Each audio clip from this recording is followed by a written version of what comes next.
हमने भारतीय संविधान यानी भारतीय राज्य व्यवस्था के दो भाग पढ़ लिए। भाग नंबर 1 संघ तथा उसका राज्य क्षेत्र पूरा विस्तार से बात कर ली, और भाग 1 के मैंने नोट से लिखवा दी, कोई थोड़ा बहुत और बचे हैं, और भाग 1 हमारा कंप्लीट हो गया। भाग 1 में आता है आर्टिकल संख्या 1 से 4 तक। आर्टिकल संख्या 1 क्या कहता है? भारत राज्यों का संघ है। आर्टिकल संख्या 2 कहता है कि संसद विदेशी राज्यों को भारत में मिला सकती है। 3 कहती है कि संसद हटा भी सकती है यानी परिवर्तित कर सकती है। 4 आर्टिकल संख्या 4 कहता है कि इसमें राष्ट्रपति हस्तक्षेप नहीं करेगा, यानी राष्ट्रपति किसी भी तरह से कोई भी टांग नहीं अड़ाएगा। किसमें कहा गया? आर्टिकल नंबर 4 में। उसके बाद हमने बात की भाग संख्या 2। भाग संख्या 2 में बात की गई है सिटीजनशिप की। सिटीजनशिप का मतलब हो गया नागरिकता। नागरिकता कहां से ली गई है? ब्रिटेन के संविधान से ली गई है, और उसमें बात की गई है आर्टिकल संख्या 5 से 11 तक। भाग संख्या 1 से 4 तक आर्टिकल, भाग संख्या 2 5 से 11 तक। देखो, संविधान पढ़ना बहुत इजी है। यदि आप प्रस्तावना से शुरू करते तो समझ में नहीं आता। प्रस्तावना, हम भारत के लोग भारत को संपूर्ण, बहुत बड़ी कहानी है। लेकिन सीधा सीधा देखो, भाग संख्या 1 में 4 आर्टिकल हो गए, यानी 395 से हमारे 4 आर्टिकल गए। उसके बाद हमने पढ़ा भाग संख्या 2 नागरिकता के बारे में। तो देखो, भाग भी हो रहा है साथ साथ तैयार, और साथ साथ क्या हो रहे हैं? आर्टिकल भी साथ हो रहे हैं। और यदि ऐसे पढ़ते हैं बुक से तो 395 से 366 अलग हो गया, 365 अलग हो गया, 94 अलग हो गया, 95 अलग हो गया, 14, 15, 17, 19 सब अलग अलग हो जाते हैं। कोई भी समझ में नहीं आता खोपड़ी में। अब एक एक नंबर से चल रही है। जैसे भाग संख्या 1 में हो गया आर्टिकल 1 से 4, 2 में हो गया 5 से 11 तक। और देखो, 2 भाग पढ़ा दिए मैंने ये भी कहा कि आपका जो भी प्रश्न है, प्रश्न की क्यूरी डालना, लेकिन किसी भी नालायक यानी 2 बच्चों को छोड़ के किसी का कोई प्रश्न नहीं। इससे यही प्रतीत होता है कि कोई पढ़ने का इच्छुक है ही नहीं। पढ़ाई से कुछ लेना देना है ही नहीं इनको। अगर पढ़ाई से लेना देना नहीं है तो मोबाइल में बैलेंस कराओ 2 GB का, 2 GB प्रतिदिन, और वो भी वोडाफोन में कराओ। रात में 12 से 6 बजे तक फ्री मिले, और उसमें अपना डाटा पूरा ध्यान लगाओ और करो, इंटरनेट पे खर्च करो। उसमें आपको एक फायदा हो जाएगा कि आपके जल्द ही चश्मा लग जाएगा और याददाश्त थोड़ी कमजोर होने लग जाएगी। सोचने समझने की जो क्षमता है उसमें कमी आने लग जाएगी। तो ये तो एक अच्छा काम हो सकता है। तो नेट पे लगे रहो ज़्यादा से ज़्यादा, कि पढ़ाई लिखाई से में कुछ लेना देना है नहीं। और जो पढ़ने वाले हैं वो, उनको तो लिए शुक्रिया, क्योंकि वो तो ध्यान दे रहे पढ़ाई में। उनका भी प्रश्न भी आया था, लेकिन और कोई सक्रिय नहीं है लेके पढ़ाई को। तो सक्रिय नहीं तो भविष्य पूरा अंधकार में ही है। अभी भी उनके अंधकार ही चल रहा है, लेकिन आगे भी अंधकार भी होगा अगर ऐसा करेंगे तो जो भी नेट मिला, मोबाइल की सुविधा मिली, उसका पूरा प्रयोग करो भाई। यदि ऑफलाइन में हम क्लास लेते हैं तो इतना समय मिल नहीं पाता। एक घंटा आधे घंटे की क्लास होती है, तो आधा 1 घंटा आराम से पूरे दिन में निकाल सकते हैं। 3-3 4-4 घंटे आप इंस्टाग्राम पे लाइव रहते हो, तो उससे तो बेहतर है कि आधा घंटा ही तो रहना है लाइव, और उसके बाद में तो सोना। बस एक बार क्लास देखनी है। क्लास देखने घर पे जाकर पढ़ने की जरूरत है नहीं, क्योंकि घर पे और भी काम है। समय का है, समय मोबाइल पे भी देना पड़ता है। इसलिए एक बार देखनी है, एक बार में ये आपको याद हो जाएंगे। तो देखो, भाग संख्या 1 मैंने बता दिया, भाग संख्या 2 बता दी। आज बात करेंगे भाग संख्या 3 के बारे में। यहाँ तक तो आपके, मेरे को पता है, पूरी खोपड़ी में सेट है। तो आज बात करते हैं भाग संख्या 3।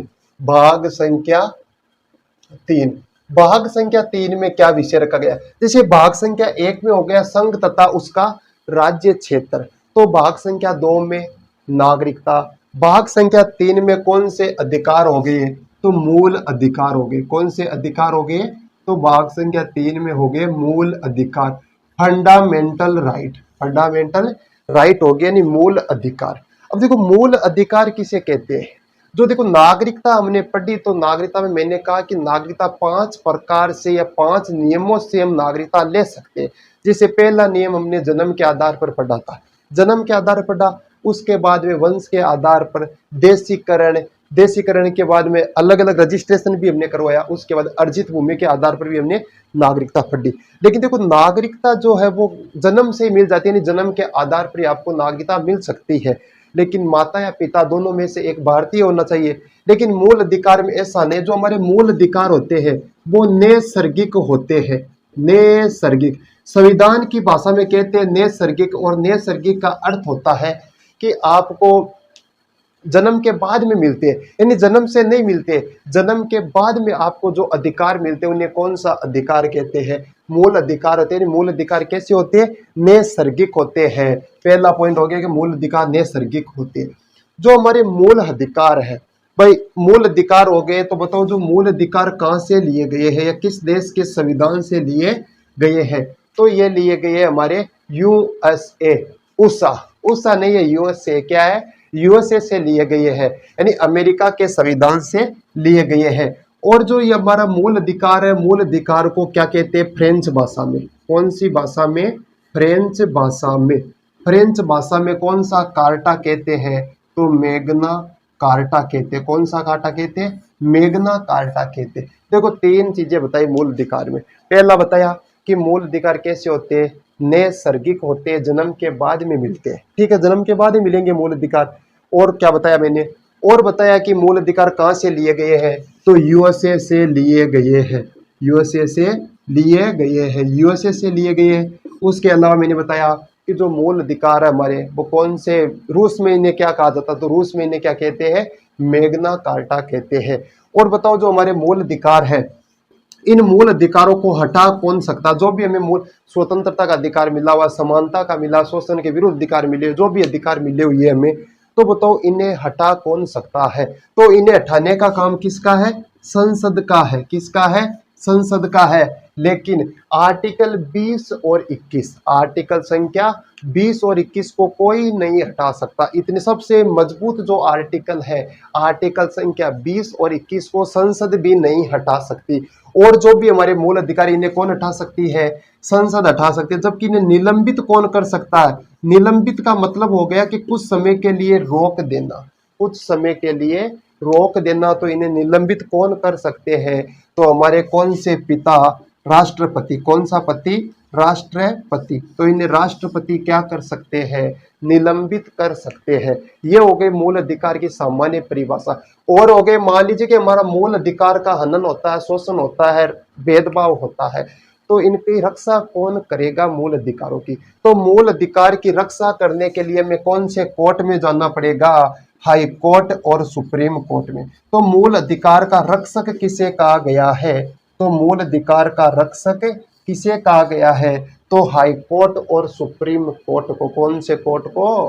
हाई कोर्ट और सुप्रीम कोर्ट को मूल अधिकार का रक्षक कहा गया है। अरे दो ही तो लाइन हुई है अभी। देखो, पहला मूल अधिकार नैसर्गिक होता है, जन्म के बाद में मिलता है। दूसरा कौन कहाँ से लिया गया है? यूएसए से लिया गया है। तीसरी फ्रेंच भाषा में मैग्ना कार्टा कहते हैं। चौथा हटा कौन सकता? संसद हटा सकती है। निलंबित कौन कर सकता? राष्ट्रपति कर सकता है।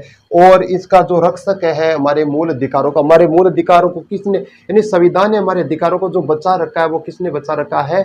सुप्रीम कोर्ट और हाई कोर्ट ने हमारे मूल अधिकारों को बचा रखा है। अब देखो आर्टिकल संख्या बात करते हैं मूल अधिकार में। तो मूल अधिकार हो गया हमारा, इसमें देखो भाग 1 में पढ़ा हमने 1 से 4 तक आर्टिकल, भाग नंबर 2 में 5 से 11 तक, और जो ये भाग नंबर 3 आता है इसमें आर्टिकल संख्या होगी 12 से 35 तक। कहां तक होगी? आर्टिकल संख्या 12 से 35 तक पढ़ेंगे हम भाग संख्या 3 में। तो देखो ये तो हो गया भाग संख्या का, भाग संख्या 3 नॉर्मल हो गया, जैसे मूल अधिकार हो गए। अब उठाते हैं भाग संख्या 3 में कौन कौन से आर्टिकल आते हैं। जैसे आर्टिकल हो गया 12 से 35 तक, तो आर्टिकल संख्या 12 से करते हैं स्टार्ट।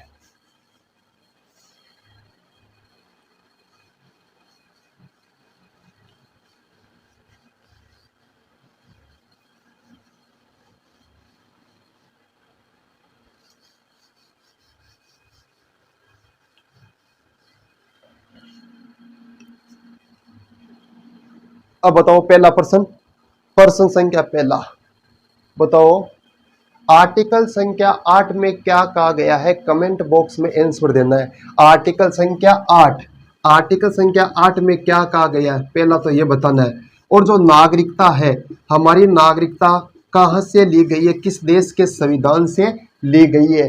और हमारे जो भारत है, भारत में कौन सी नागरिकता है? इकहरी नागरिकता या दोहरी नागरिकता? 3 प्रश्न हो गए। प्रश्न संख्या 1, 2 और 3, तीनों प्रश्न के आंसर हमें कौन से बॉक्स में देने हैं? तो वो भी कमेंट बॉक्स में देने। कौन से बॉक्स में?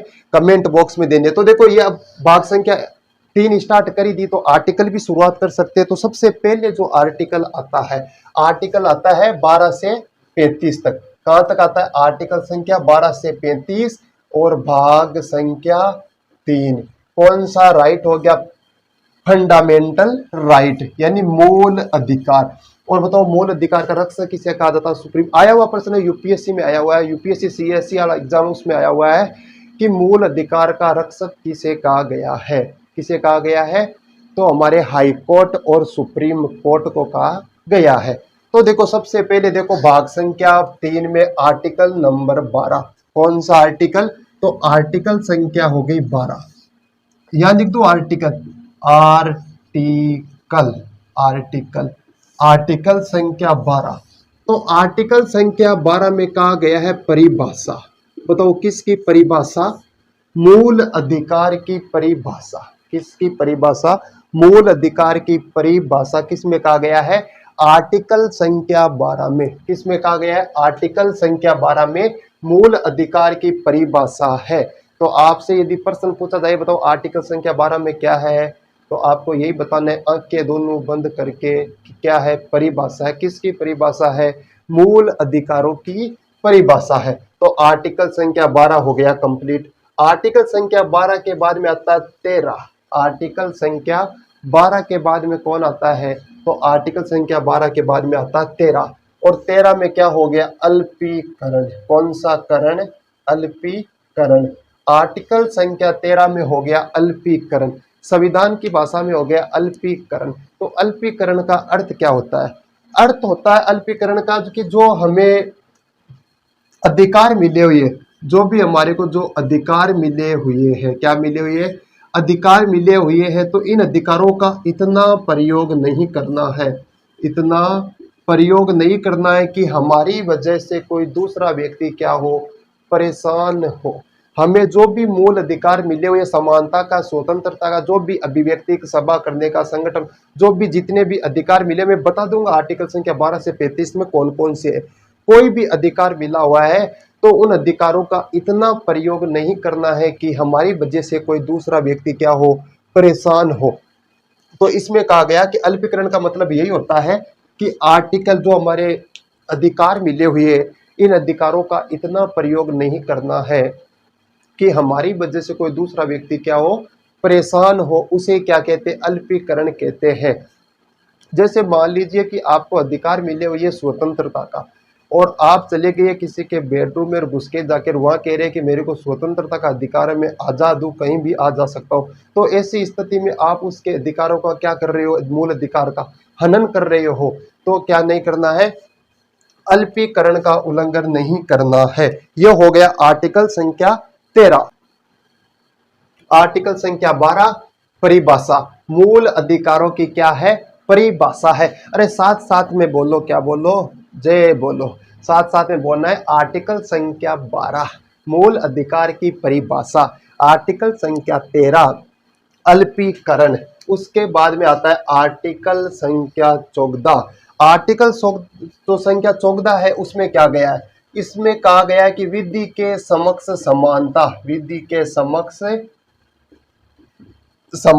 अभी हार्ड है, देखो इजी करता हूं एक ही मिनट में। विधि के समक्ष समानता।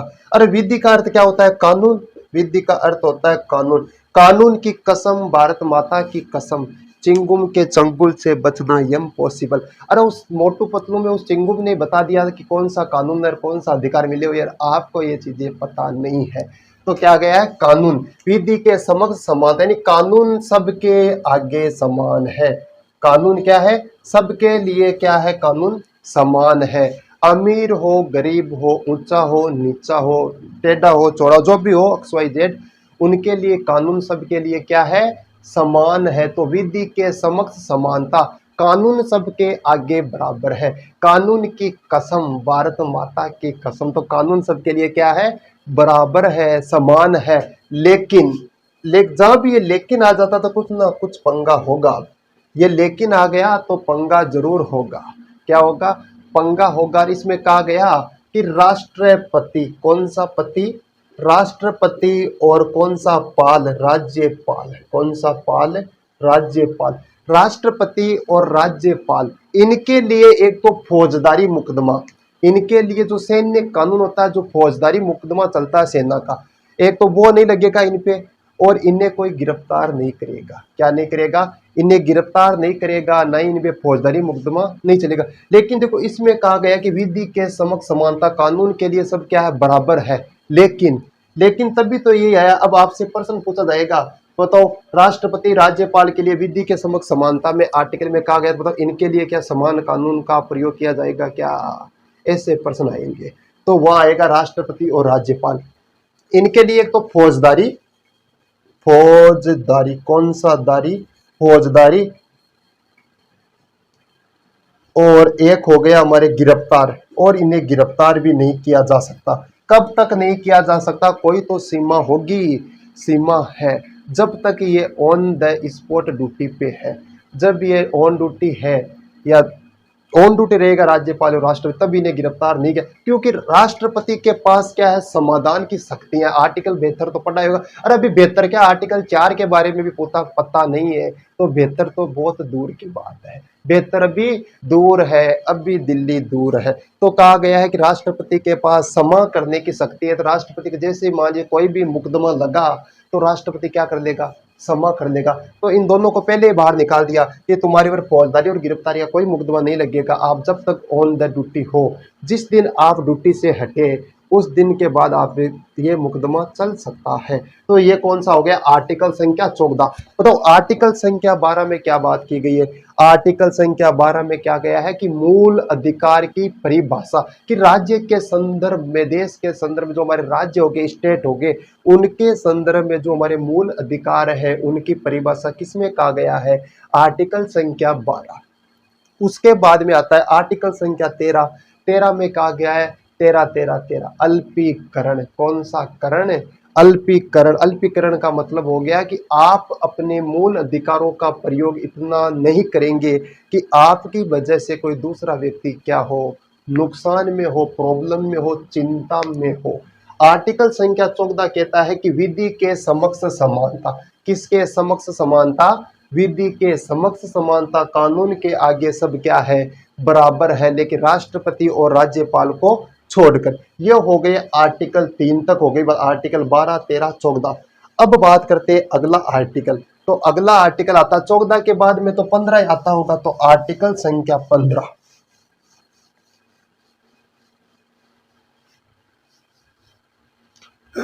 अब आता है आर्टिकल 15। 15 में क्या कहा? 15 में कहा गया है जाति, धर्म, लिंग, जाति, धर्म, लिंग, जन्म स्थान। कौन सा स्थान? जन्म स्थान। की जाति हो गई, धर्म हो गई, लिंग हो गई और जन्म स्थान। आप कोई सी भी जाति के हो, कोई से की धर्म के हो, पुरुष हो या महिला हो, या कोई सा भी आपका जन्म स्थान, इसके आधार पर अल्पसंख्यकों का उनके साथ कोई भेदभाव नहीं किया जाएगा। ये किनके लिए? अल्पसंख्यकों के लिए। किनके लिए है? अल्पसंख्यक। अल्पसंख्यकों के लिए मात्र ये। किनके लिए? अल्पसंख्यक वो होते हैं जिनकी जनसंख्या, जिनकी क्या संख्या 10% से कम हो, वो अल्पसंख्यक आते। जैसे मुस्लिम हो गया, बौद्ध, ईसाई, क्या है, अल्पसंख्यक, इनकी संख्या क्या है, कम है, तो ये हो गए अल्पसंख्यक। तो भारत में कहा गया कि अल्पसंख्यकों के लिए जाति, धर्म, लिंग, जन्म स्थान के आधार पर किसी भी प्रकार का भेदभाव नहीं किया जाएगा। यह हो गया आर्टिकल संख्या 15। आर्टिकल संख्या 15 के बाद में आता है आर्टिकल संख्या 16। और 16 में क्या कहा गया है? लोक नियोजन में समानता। कौन से नियोजन में? लोक नियोजन में समानता। लोक का अर्थ क्या होता है? सरकारी। लोक का अर्थ होता है सरकारी, नियोजन का अर्थ होता है नौकरी। नियोजन का अर्थ क्या होता है? नौकरी। नौकरी कि सरकारी नौकरी में क्या मिलनी चाहिए? समानता मिलनी चाहिए। लोक नियोजन में समानता। देखो आर्टिकल संख्या 12 परिभाषा। किनकी परिभाषा? अरे मेरी परिभाषा नहीं है, मूल अधिकारों की परिभाषा है। आर्टिकल संख्या 12 में मूल अधिकारों की परिभाषा। आर्टिकल संख्या 13 में कहा गया है अल्पीकरण। कौन सा करण? अल्पीकरण। 14 में कहा गया कि विधि के समक्ष समानता। किसके समक्ष समानता? विधि के समक्ष समानता। और 15 में कहा गया है जाति, लिंग, धर्म, जन्म स्थान के आधार पर यानी अल्पसंख्यकों के साथ किसी भी प्रकार का कोई भेदभाव नहीं किया जाएगा। 16 कहता है कि लोक नियोजन में समानता, सरकारी नौकरी में सबके लिए बराबर होना चाहिए, तो सरकारी नौकरी में क्या है? समानता है। आर्टिकल संख्या 17 में कहा गया कि अस्पृश्यता का अंत। अस्पृश्यता का मतलब होता है छुआछूत। छुआछूत, छुआछूत का अंत हो गया। किसका अंत हो गया? छुआछूत का अंत हो गया। छूना ना छूना ना, वही गाना आता है ना, उल्ला उल्लू जो भी। हाँ, छुआछूत का क्या हो गया? अंत हो गया। आर्टिकल संख्या 17 में क्या है? छुआछूत का अंत हो गया। किसका? कि किसी के साथ कोई भी छुआछूत नहीं की जाएगी। क्या है क्या नहीं है, सब एकदम इक्वल इक्वल, बराबर बराबर है। तो छुआछूत का अंत किसमें हो गया? आर्टिकल संख्या 17 में। किसमें हो गया? 17 में हो गया। जैसे 17 में छुआछूत का अंत हुआ तो कई कई लोगों के क्या हो गया? खतरा हो गया। क्या हो गया? खतरा हो गया। तो यह हो गया छुआछूत का अंत।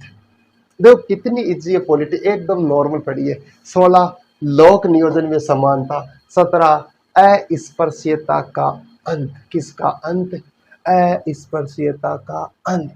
अंत, अस्पृश्यता का अंत। देखो 17 तक हो गए। देखो हमें पढ़ना है कहां तक पढ़ना है? 12 से 35 तक, 12 से 17 तक आ गए। 17 के बाद में क्या आता है? मेरे ख्याल से 17 + 1 18 होता है। तो 18वां में क्या है? उपाधियों का अंत। उपाधियों का अंत 18 में हो गया। उपाधियों का क्या हो गया? अंत हो गया। 18वां हो गया उपाधियों का। उपाधियों का अंत का मतलब हो गया, जैसे आपने पुरानी मूवी देखी होगी करण अर्जुन, मेरा करण आएगा, उसमें भी था कि राजा साहब ने ठाकुर की उपाधि धारण, अमरीश पुरी, कौन सा पुरी? अमरीश पुरी ने ठाकुर की उपाधि धारण कर रखी। तो वैसी उपाधियां नहीं रखनी है। किसमें कहा गया? आर्टिकल संख्या 18 में कहा गया है कि उपाधियों का अंत। आप में से बहुत ऐसे भी है जो कि अपने आप को क्या कहते हैं? कि शेर कहते हैं कि मैं शेर हूँ। शेर शेर लगा रहा, तो खाल, शेर की खाल ओढ़ने से कोई शेर नहीं बनता। तो ऐसी उपाधियों का क्या किया गया है? अंत किया गया। किसमें कहा गया? आर्टिकल संख्या 18 में। आर्टिकल संख्या 18 में। अब देखो 12 से आर्टिकल 18 तक हमने बात कर दी। आर्टिकल संख्या 12 से 18 तक देखो। आर्टिकल संख्या 12 मूल अधिकार की परिभाषा। आंखें बंद कर बोलो, आर्टिकल संख्या 12 मूल अधिकार की परिभाषा। आर्टिकल संख्या 13 अल्पीकरण। कौन सा करण? अल्पीकरण। आर्टिकल संख्या 14 विधि के समक्ष समानता। किसके समक्ष समानता? यानी कानून के आगे सब बराबर है, तो विधि के समक्ष समानता किसमें हो गया? 14 में। 15 में जाति, लिंग, धर्म, जन्म स्थान के आधार पर किसी से भी भेदभाव नहीं किया जाता, खास करके अल्पसंख्यकों के साथ भेदभाव नहीं किया जाएगा। ये हो गया 15। 16 में हो गया कि लोक नियोजन में समानता। 17 में लोक नियोजन का मतलब सरकारी नौकरी में समानता। 18 में उपाधियों का अंत। अब आर्टिकल 1 और पढ़ते हैं, और आर्टिकल 1 कौन सा हो गया? 19। इसे क्या कहा जाता है? संविधान की क्या कहते हैं? रीढ़ कहते हैं। संविधान की रीढ़ की जो ये हड्डी होती है ना, इस ये कहा जाता है कशेरु की दंड। कौन सा दंड? कशेरु की दंड कहा जाता है। तो रीढ़ की हड्डी किसे कहा जाता है? आर्टिकल 19 में। देखो आर्टिकल 19 का एक क्या कहता है? एक कहता है कि आपको अभिव्यक्ति की स्वतंत्रता है। अभिव्यक्ति की स्वतंत्रता है। अभिव्यक्ति का मतलब क्या हो गया? अरे अभिव्यक्ति का मतलब यही हो गया है, कल को आप आर्टिकल पढ़ के गए, मेरे से रास्ते में जाकर किसी से भी पूछ लिया कि बताए फलाना फलाना आर्टिकल में क्या कहा गया, आर्टिकल 3 में क्या कहा गया, 5 में क्या गया, 6 में, 9 में, जो भी आप पूछ लेंगे, ठीक, आप कहेंगे 8 में बताओ क्या, विदेश भ्रमण करने के विदेश में पूछ ले बताए आर्टिकल 8 में क्या कहा गया है। तो आपको इससे सवाल जवाब करने की क्या है? स्वतंत्रता है। तो आप सवाल जवाब कर सकते हैं, सवाल भी कर सकते हैं और जवाब भी कर सकते। तभी तो देखा हो कि मीडिया वाले जहां भी जाकर नेताजी आपका क्या कहना है, आपके बारे में फलानी पार्टी ने ये कहा, ये डलाना पूछ रहा ठीकरा, क्या कहते हैं, ये मीडिया वाले करते हैं। तो इन मीडिया वाले को क्या मिला हुआ है? अभिव्यक्ति की स्वतंत्रता, तभी तो आगे जाके बोल लेते हैं। नहीं इतना कलेजा थोड़ी है, नहीं है बिल्कुल। तो अभिव्यक्ति की स्वतंत्रता किस में हो गया? 19 का 1, आर्टिकल संख्या 19 का 1 में हो गया अभिव्यक्ति की स्वतंत्रता। जिसमें इसमें प्रेस हो गया, मीडिया हो गई, जब भी ये इनमें आ गया, आरटीआई हो गया। उसके बाद में आता है 19 का 2, 19 का 1 अभिव्यक्ति की स्वतंत्रता। जैसे आपको अभिव्यक्ति स्वतंत्रता सवाल जवाब करने की, जैसे सवाल जवाब किया और आपने लोगों की क्या कर ली, एक सभा कर ली, तो सभा करने की भी आपको क्या है? स्वतंत्रता है। सभा करने की भी क्या है? स्वतंत्रता है। तो आप सभा भी कर सकते हो। आर्टिकल संख्या 19 का 1 अभिव्यक्ति की स्वतंत्र सवाल जवाब किया, लोगों को आपने इकट्ठा कर लिया, क्या कर ली, एक सभा कर ली, क्या कर ली, एक सभा कर ली। तो आपको सभा करने की क्या स्वतंत्रता किसमें? 19 का 2 में। उसके बाद में आती है 19 का 3, आर्टिकल 19 का 3 क्या आते? जैसे आपने सभा किया, सभा कर ली, लेकिन सभा जैसे दूर दूर सभा करने का, पूरी सभा को एक जगह किया, उसका क्या बना लिया? कौन सा गठन बना लिया? संगठन बना लिया। तो आपको संगठन बनाने की भी क्या है? स्वतंत्रता है। संगठन बनाने की भी क्या है? स्वतंत्रता। 19 का 1 अभिव्यक्ति की स्वतंत्रता है। 19 का 2 क्या कहता है? सभा करने की स्वतंत्रता। 3 कहता है कि संगठन बना लिया। अब आपने जैसे संगठन बना लिया और संगठन बनाने के बाद आपके विचार आया कि चलो घूमने फिरने चलते, किधर और क्या करते हैं? रिस्क लेते हैं। माउंटेन ड्यू नाम बनता है रिस्क से, नाम रिस्क से नहीं बनता है, उसके लिए मेहनत करनी पड़ती है। तो 3 में हो गया संगठन बनाने की स्वतंत्रता। 4 में कहता है कि जैसे संगठन बनाया और संगठन बनाने के बाद आप कहाँ चले गए? देखो पहले तो सभा की, सभा करने के बाद एक संगठन बना लिया, संगठन बनाने के बाद आप कहाँ चले गए? घूमने चले गए, भ्रमण करने चले गए। क्या करने चले गए? भ्रमण, भ्रमण करने चले गए। तो आपको भ्रमण करने की भी क्या है? स्वतंत्रता है। जैसे ही आप भ्रमण करने गए और वहां आपको क्या पसंद आ गई? बताओ क्या पसंद आ गई? जगह पसंद आ गई। क्या आ गई? जगह। तो आपको क्या आ गई? वहां जगह पसंद आ गई, वहां आप वहां क्या करने गए? आप वहां बसने लगे। क्या करने लगे? तो आपको बसने की भी स्वतंत्रता है। 5 में कहा गया कि बसने की स्वतंत्रता है। फिर 19 का क्या आता है? 6, 5 और 1 6, ऐसे ही होता होगा, 5 और 1 6, 6 ऐसे होता है। बसने की स्वतंत्रता है।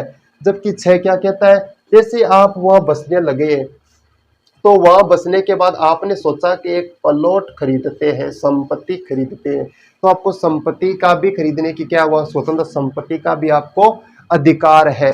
जैसे संपत्ति खरीदी, बाद में साथ में क्या कहा गया कि आप यही तो व्यवसाय कर लो भाई, यही घर बार कर दिया तो व्यवसाय भी कहाँ कर लो? यही कर लो। ये हो गया आर्टिकल 7 तक। 19 का 7, देखो 12 से 19 तक पढ़ लिया हमने पूरे विस्तार से, और 19 के 7 भी पूरे विस्तार से बात कर ली। अब मैं 1-2 प्रश्न पूछता हूँ आपसे, मेरे पास लिखे हुए प्रश्न, और उनमें से 1-2 प्रश्न पूछता हूँ किन किन को क्या क्या आता है। जो पढ़ा दिए उन्हीं में से पूछा जाएगा प्रश्न। तो देखो पहला प्रश्न है, देखो कौन कौन जवाब देता है, और कमेंट बॉक्स में जवाब आना चाहिए, नहीं चमड़ी।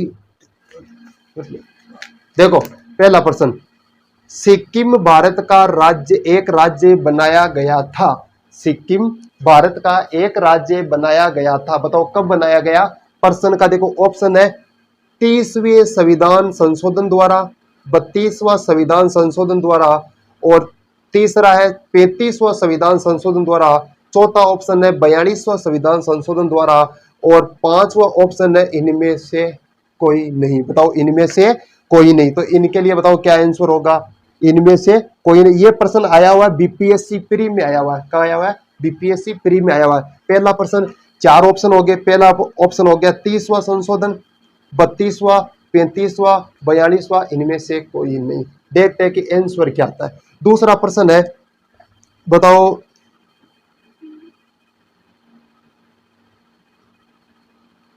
किस वर्ष सिक्किम भारत संघ का 22वां राज्य बना? बताओ किस वर्ष सिक्किम भारत का 22वां राज्य बना? ऑप्शन संख्या 1 1962, 1967, 1971 और 1975 में। यह आया हुआ है बीएसएससी सीजीएल प्री 2016। किसमें आया है? एसएससी प्री में आया हुआ है, और वो भी कौन से सन में? 2016 में।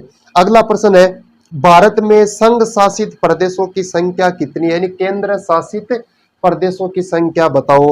अगला प्रश्न बताओ, अगला है, राज्य पुनर्गठन आयोग ने 1 नवंबर 1956 को कितने राज्य तथा कितने संघ राज्य बनाए थे? ये तो 11th 12th का प्रश्न, ये तो आना ही चाहिए। अगला प्रश्न है, आंध्र प्रदेश एक भाषाई राज्य के रूप में कब गठित किया गया था? ऑप्शन है 1950, 1953, 1956, 1961 में। चलो एक प्रश्न और पूछते हैं। अगला प्रश्न है, तो भाषाई आधार पर सर्वप्रथम किस राज्य का गठन हुआ था? ऑप्शन नंबर 1 कौन सा स्थान? राजस्थान, दूसरा आंध्र प्रदेश, तीसरा मध्य प्रदेश, चौथा कर्नाटक। कौन हो गया? चौथा कर्नाटक। इनके आंसर आपको किस में देना है? कमेंट बॉक्स में देना है और मैं सभी के आंसर चेक करूंगा। ठीक।